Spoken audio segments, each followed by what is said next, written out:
additional thing we could say about marriage is that it's God's handiwork, right? It's God's handiwork. He was working on it when He designed the man and the woman in the beginning. In fact, God said it's not good for the man to be alone. And He designed the man and the woman to fit together. So that's His handiwork. Also, God's handiwork, marriage is God's handiwork. He was arranging it when He brought Eve to Adam, until Adam himself was able to recognize, wow, this really is a part of me. She is really my part. And then also God was working on marriage as His handiwork when He spoke the design of marriage into existence. Remember, Adam and Eve did not have parents. But God said there that a man will leave his parents and cleave to his spouse and become one flesh. On a side note, if you're a parent and you have adult kids, part of helping them have a good marriage is to let them go. Side note lang yun, because they have to leave their parents so that they could cleave. So that's how God designed marriage. Also, God's marriage is God's handiwork because He Himself establishes this one flesh union. As soon as you said I do in your marriage, it was God Himself who said, okay, since I'm part of this, I'll see to it that that happens. Yun nga yung mystery ng marriage. So now that we know that marriage is God's idea and handiwork, that means we know that it's best. He knows best how it should operate. Don't you agree? His word gives us the principles we need for a satisfying marriage. And since God designed marriage, for a marriage to work, it needs three people. God, the man, and the woman. In fact, marriage has been described as a triangle with God at the top. You know, the closer you get to God as a man and as a woman, the closer you will be to each other. And now I hope that hearing that pattern gives you more confidence. I did it right when I said I do. Some people say marriage is just a piece of paper. No, it's not. When you said I do in front of God, you invoke His strength to see to it that you become one. So that's the confidence we have. Now, why do we have to say I still do? It's good to be reminded.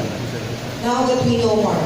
You know, after being married, but how many of you know that after being married for a while, we know growing family and growing children, it gradually overwhelm our schedules, right? Sometimes communication becomes texting, emojis, or sometimes communication just becomes, did you pay the electricity? Oh, yeah. Or who's going to bring the kids to school? I'll wait. Oh, who's going to pick up? Okay. Sometimes there's a season in marriage that communication is that level only. Or sometimes careers take the driver's seat.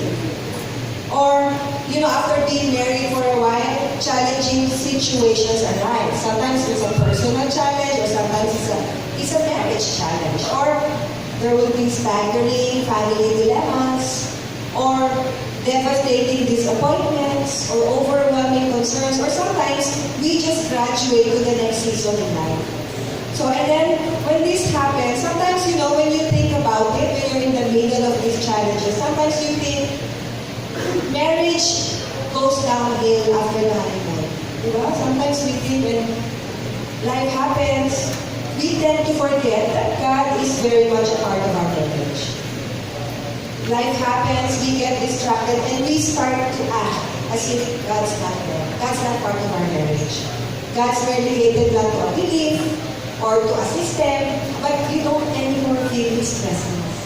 How many of you really don't have to raise your hands? You know, after a while, when we get distracted, we start to act and to respond as if God's not a part of it. And then, that's when the problem begins. We forget that marriage is all about God first. Like the pattern, His presence, His purpose, and His provision of this precious person that He has given you, that He says is the good thing for you. Diba? Sometimes we miss out. On a side note, some of you might be thinking, how can we say that our marriage is God put us together? When we got married, we were not yet Christians. You know what? When we weren't Christians yet, God is already God. He's already in control. He is in control and He will forever be in control.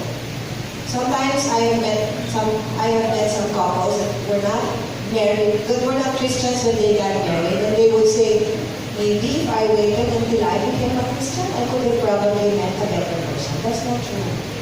God was in control. In fact, Lisa Bevere said that if you think that you can destroy God's plan for you by one wrong decision, she said, you, my friend, is not that powerful.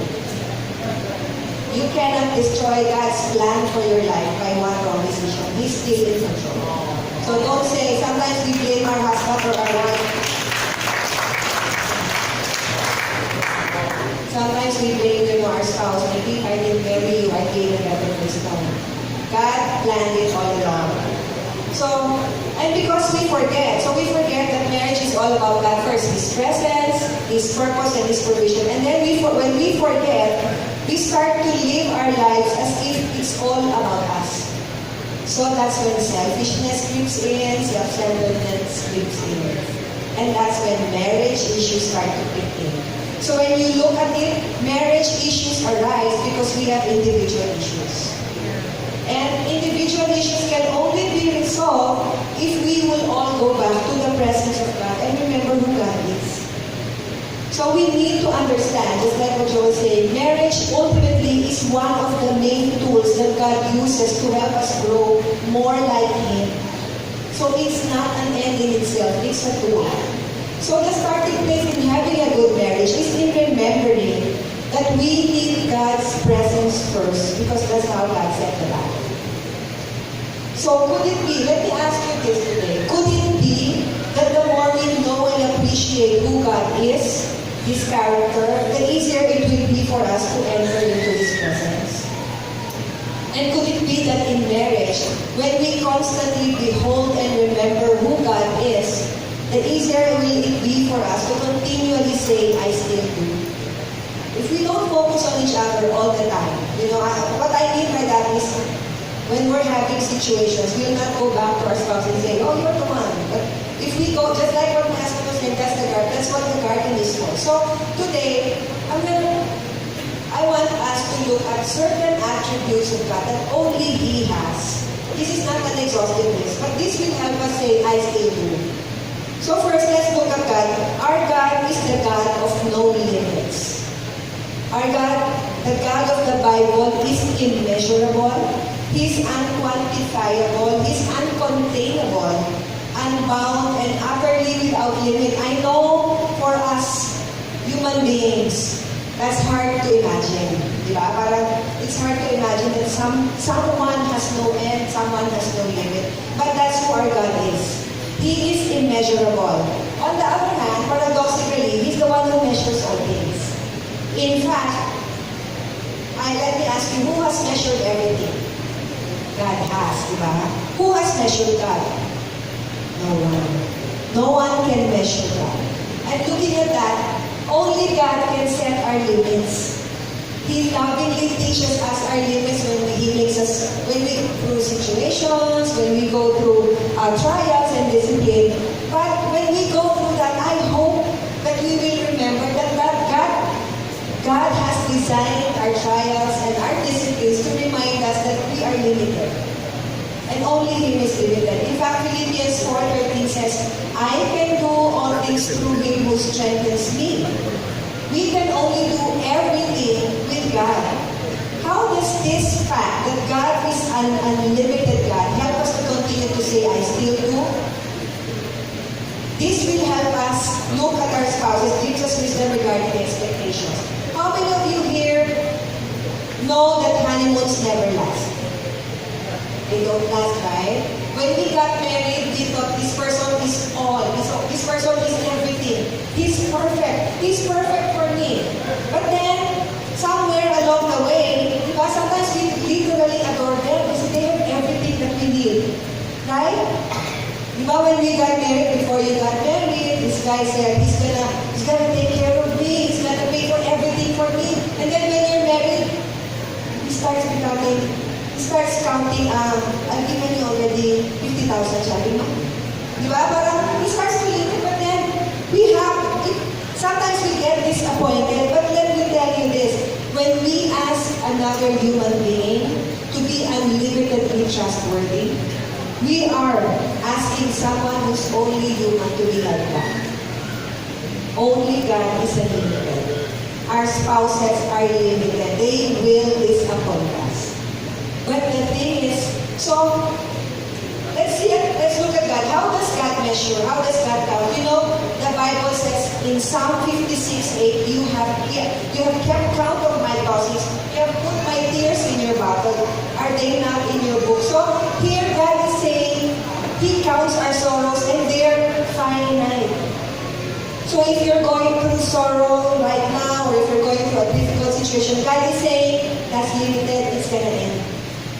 Also, the Bible says in Romans 5:20, where sin increased, grace abounds all the more. So, God measures our sins. You know why He measures our sins? Because He wants to send more grace to you. More grace. Now, let's look at ourselves. How do we count our spouse? We count how much sorrow they have given us because we want to limit them. Now we say, you've done this the second time. That's number 2. Number 3, you're gonna slip out of the room.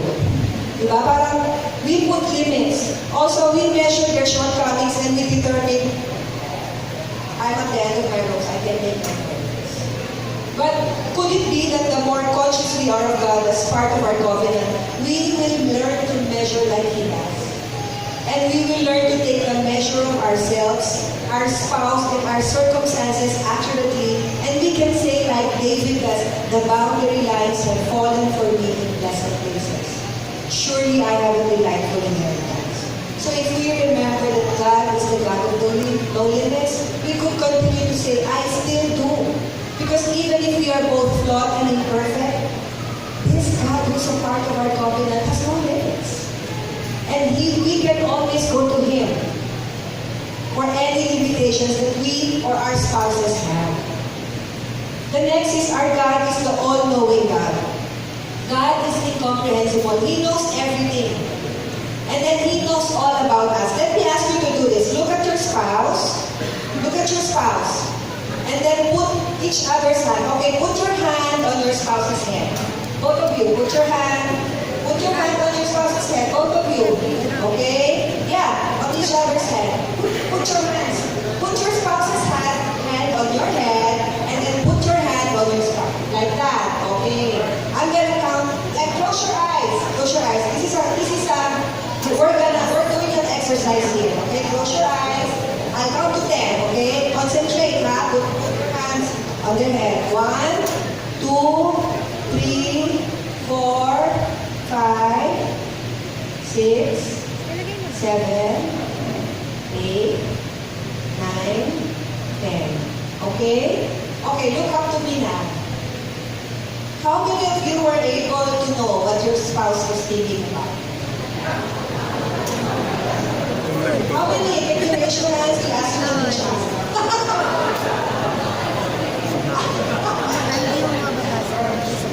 So, what am I saying? What am I saying here? In our marriage, only God is the one who knows everything. How does this knowledge help us in our marriage? You know what? Sometimes we assume we know our spouses. But you know what? The Bible says in Psalm 19:12, who can discern his own errors? Jeremiah 17:9 says, the heart is deceitful above all things and desperately sick. Who can understand? You know, let me tell you today, we ourselves don't even know what's in our own hearts. We don't. Sometimes there's a saying that says we judge other people by their actions and we judge ourselves by our motives. But then even then, sometimes we don't know what's in our hearts. We say, I did this because I love my spouse. Really? Or because you want to manipulate? Sometimes we think we know what our spouses. Sometimes I have attended seminars like this or I'm listening to a podcast and I hear something and the immediate response will be, Joel needs to hear this. Joel needs to hear this. This is his struggle. Diba? And sometimes, but how many of you know that once we think that way, we miss the opportunity that God is giving asking us to look at our own hearts. And sometimes sometimes we pray for our spouses and we say, Lord, change my husband because every time he does that, he makes me mad. How many of you don't raise your hands? Lord, change him. He always makes me mad. He knows which button to push. But what if God's asking us to pray like this, Lord? My husband always does this, and I always react. What's in my heart? Show me. Teach me to shepherd my own heart, Lord. Because ultimately, and I'll tell you more about it, that's the only thing we can control our own hearts. Growing up, we were never taught to check our hearts. We were always taught to say, act right, do it right. But we were never taught to say, why am I really doing the things that I'm doing? And sometimes, marriages are in trouble because we tend to think we know exactly what he was thinking when he did that to me. Sometimes we're like that, diba? So how does the fact that knowing that only God knows everything, how will this help us continue to say, I still do? It will help us recognize that we're not an expert on our spouse. We will never fully comprehend our spouse's motives. We will never fully see the situation the way they see it. We will never really feel what they're fully feeling. So we have to walk in compassion instead of judgment. Do not assume that neither you nor your spouse can fully diagnose the problem. Only God can. Also, knowing that if we are fully known and not rejected by God, how much more can we extend that same grace to our spouse whom we do not fully know? Tayo nga, God fully knows us and accepts us. Tayo, we only know our spouse in part and only the externals. And sometimes we feel we can judge them because we know them so much. Only God knows everything. Also, we can acknowledge that we are not an expert on ourselves. Only God is. So every time we react a certain way, let's not say, I did this because you did this to me. No. Let's go to God and say, Lord, show me.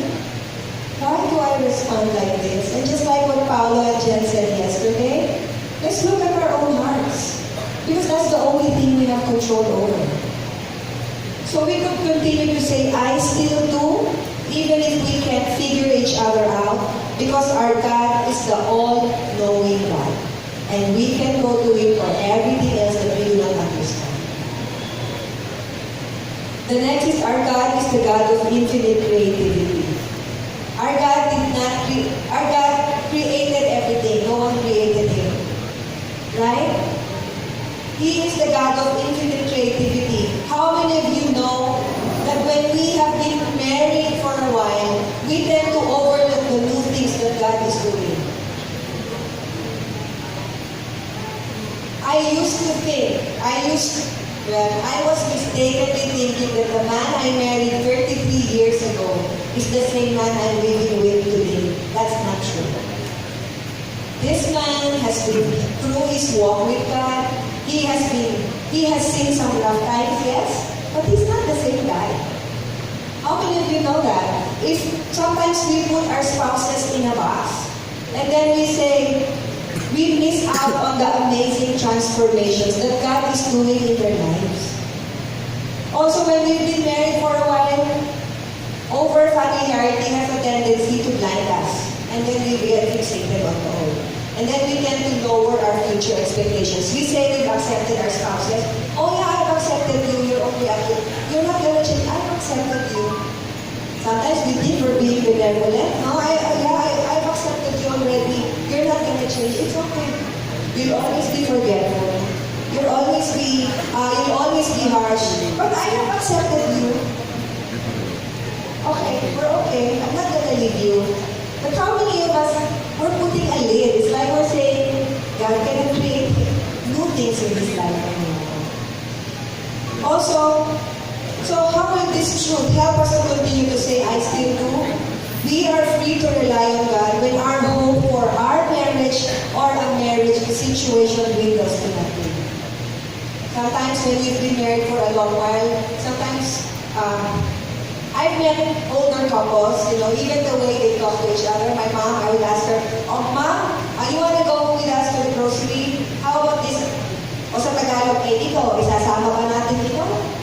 Diba? Parang no more respect, no more, respect na lang eh. No more romance, no more. Yeah, she was with, okay, yeah. Let me make my story clear. Sometimes, when older couples, you talk to them, I would ask my mom and my dad, "You want to go to us to the grocery?" And my mom would say, and pointing to my dad, "How about ito? This guy, is this guy coming?" Diba parang, ito, isasama ba natin ito? Wala nang, do you want to go with us? Parang ganun eh, parang ito. Kasama ba natin ito? Diba? Parang, and some of us have accepted that after being married for a while, it's okay. It's okay to have no more spark. It's okay to have no more romance. But remember, God specializes in bringing something out of nothing. In fact, we cannot create hope where there is hopelessness. We cannot create repentance where there's unrepentance. We cannot create fire if you've been left out in the cold too long. But you can cry out to the God who can, because He created everything with just one. And this God is a part of our marriage. Amazing, no? This God is a part of our marriage. So if you hit a slump in your marriage, if you are in a situation that you think, sometimes you feel like, "Lord, I've given everything I know to you. There's nothing more. I don't know what to do anymore to bring our marriage to the next level." Remember, God is a part of your marriage. He spoke everything by just one word. Just cry out to Him, "Lord, I pray for a new spark. I pray for romance to be back." He can do it. So we could continue to say, "I still do," even if we both feel we've been there and done that, because our God is the God of infinite creativity. Next, our God is the unchanging God. God does not change. His character remains fixed. His plans remain steady. His promises remain firm. In fact, in an ever-changing world, He is the anchor, the reference point, the unchanging reference point that we can fix our eyes on. Psalm 83 says, "Who is a God but the Lord? Who is a rock except our God?" So ganun si God. That's who our God is. But unlike God, tayo, His creations, we constantly change. Right? How I wish, no? That's not true. How I wish my skin could stay as tall as my grandson. But that's not true. How I wish I could keep the pounds from coming, no? But that's not true. We change. All the time we change. In fact, when was the last time you confronted your spouse about maybe an annoying habit or a blind spot or a sinful pattern, and they told you, "You married me like this. Live with it." Right? But you know what? In fact, when we were single, we thought we were perfect until we got married. Now, how will this truth, that God is the unchanging God, how will this truth help us to say, "I still do"? When confronted with our own sinful patterns, instead of saying, "It's just me, I can change," you know what? You have to rethink that. You have to remember, just as our assurance of salvation rests on the fact that God does not change, our sanctification rests on the fact that we can change. We are all in the middle of our sanctification. We cannot say, "I'm not going to change." In fact, God said, sanctification is the work that God's doing in our life to make us more and more like Christ. In fact, that's the promise. That's part of the promise that we can be like His Son. One day, we are being sanctified. When you gave your life to the Lord, when you accepted Him, you were immediately justified. In fact, if you die tonight, you go to heaven to meet Him.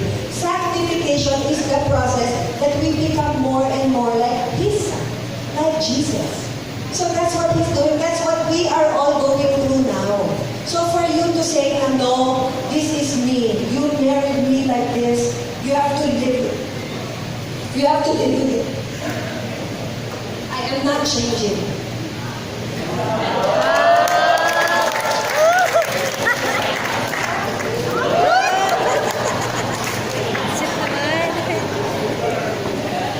So, 1,000 points. So I hope we see that our salvation rests on the fact that God does not change, but our sanctification rests on the fact that we can change. So don't say that, this is going to be like me. In fact, idolatry is when we depend on our marriage to remain constant.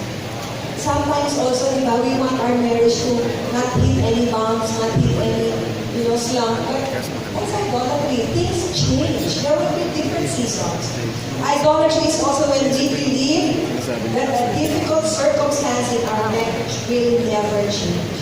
How many of you have said that? It's like what I was talking about a while ago. Parang, we'll always be forgetful. I accept you like that, but that's not. That can change because here's the truth.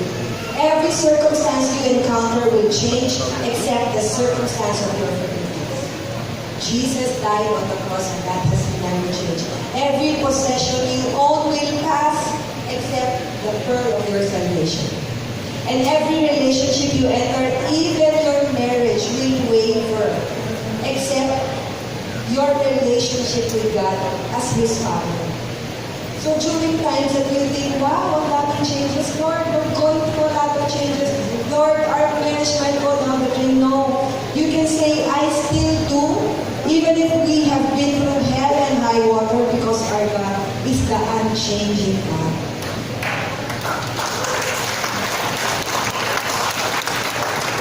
And the Lord, He is, and sometimes we forget that this is the kind of God that's part of our marriage. We sometimes think our marriage is just about us and our spouse. And lastly, our God is the sovereign God. When we say sovereign, we have to talk about God's infinite rule. And when we talk about God's infinite rule, it talks about control. Okay? Relationship conflict is always about control. A desire for unhealthy control in a relationship can manifest in many ways. For example, when you don't want to admit that you're wrong, diba? You're not gonna say sorry because that means you're the one at fault. So that means you'll be in the mercy of your spouse. Oh no, I'm not gonna say sorry. So that's control manifesting itself. Or when you want to have the final word, you know how it is? When you're having an argument and then your spouse said something and then you said something and then before he can say something you walk out. Yeah, right? I had the last word, so I had control. So that's a manifestation of control, right? So control lies at the heart of these issues. But when you think about it, if we really love our spouse, it requires crushing our desires to control them. Let me ask you these questions. Do you allow moodiness to make your spouse walk on eggshells around you? That means you want control. Do you expect your spouse to read your mind when your feelings are hurt? I remember when we were going to one couple's retreat like this. So my husband was sweeping the floor. And I was preparing what we're gonna bring. I got one outfit and I said, how can I wear this? And without even looking at me, he said, I don't know. And I got hurt. I said, how can he not pay attention to me? We're gonna do a couples retreat later on. He's not even paying attention to me. So parang in my mind, I got offended. And I said, he has to know that he has offended me. I'm not gonna tell him. He has to know. So what I did, and we're about to go in a long drive. Okay, let me explain. When we go on a long drive, we really enjoy that. Kasi we listen to music, we really talk to each other, we really ask, heart to heart talk. But this time, during the drive, I really want him to know I'm mad. So I was, even my face was serious. And I wasn't talking to him. And he was asking me, what music do you like? It's up to you. But I wasn't telling him, and in fact, I used to operate